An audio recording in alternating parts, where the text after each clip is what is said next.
ఎడారిలో సెలయేర్లు డిసెంబర్ 26.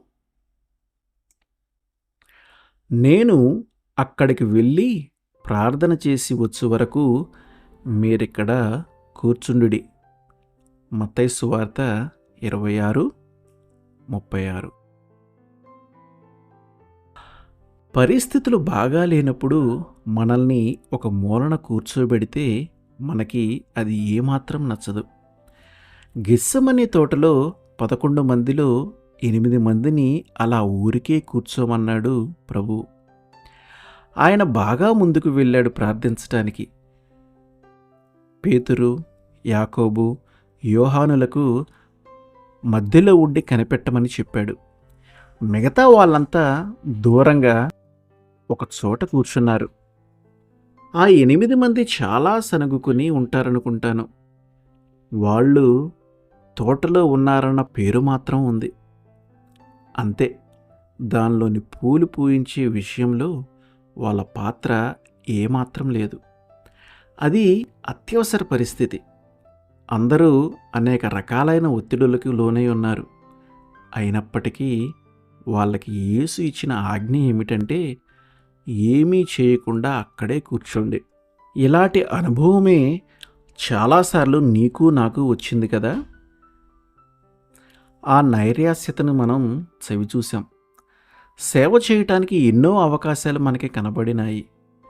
మన తోటి వాళ్ళు కొందరు బాగా ముందుకు వెళ్ళారు, మరికొందరు మధ్యన ఉన్నారు. మనం మాత్రం వెనకాల పడుకొని ఉండవలసి వచ్చింది. అస్వస్థతో, పేదరికమో లేక మరో విధంగా పరిస్థితులు తలక్రిందులు కావటమే జరిగి మనం వెనకాల ఉండవలసి వచ్చింది. మనం చిన్నబుచ్చుకున్నాం.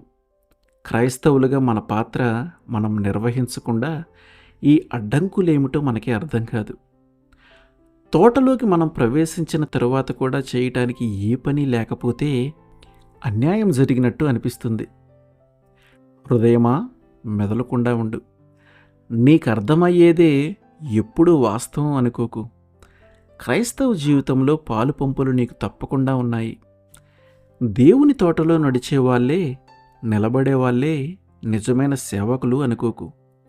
నువ్వు కూర్చుని ఉండవలసి వచ్చిన స్థలం కూడా పరిశుద్ధమైనదే. క్రీస్తులో జీవించి ఉండటంలో 3 రకాలున్నాయి. ముందుకు వెళ్ళి పనిచేస్తూ, కనిపెడుతూ, తెల్లవారేదాకా పోరాడుతూ ఉండే ఆత్మలు కొన్ని. మరికొన్ని ఆత్మలు మధ్యలో ఉండి ముందు జరుగుతున్న వాటిని ఇతరులకు తెలియజేస్తుంటాయి. ఇవి రెండూ కాక 3వ రకం పోరాడలేనివి, పోరాటాన్ని చూడలేనివి ఉంటాయి. ఆ ఆత్మలకి ప్రస్తుతం దేవుడిచ్చే ఆజ్ఞ ఇక్కడే కూర్చొని ఉండండి. నీకిలాంటి అనుభవం తటస్థించినప్పుడు దేవుడు నిన్ను కించపరుస్తున్నాడు అనుకోవద్దు. ఇక్కడే కూర్చోండి అని యేసు ఇచ్చిన ఆజ్ఞను జ్ఞాపకం చేసుకోండి. తోటలో నువ్వు కూర్చొని ఉన్న స్థలం కూడా పరిశుద్ధమైనదే. దాని పేరు వేచి ఉండే చోటు. కొన్ని ఆత్మలు గొప్ప పనులు చేయటానికి కానీ, గొప్ప భారాలు వహించటానికి కానీ ఈ లోకానికి రావు. అవి కేవలం అలా ఉండటం కోసమే నియమించబడినాయి. అవి మనుషులు ఎప్పుడూ ఉపయోగించని పూలు. వాటిని ఎవరూ దండగా గుచ్చలేదు. ఏ బల్ల మీద అవి అలంకారం ఉండలేవు. పరిశీలకుల దృష్టిలోకి ఎప్పుడూ అవి రాలేదు. కానీ క్రీస్తు హృదయాన్ని అవి సంతోషపెట్టినాయి.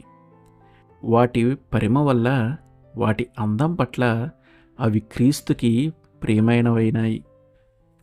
తన అందాన్ని చూసే వాళ్ళెవరూ లేకపోయినా అవి అందాన్ని నింపుకున్నందువల్ల దేవుడు చూసి సంతోషిస్తున్నాడు. నువ్వు ఇలాంటి పువ్వైతే సనుక్కోవద్దు. ఆమెన్.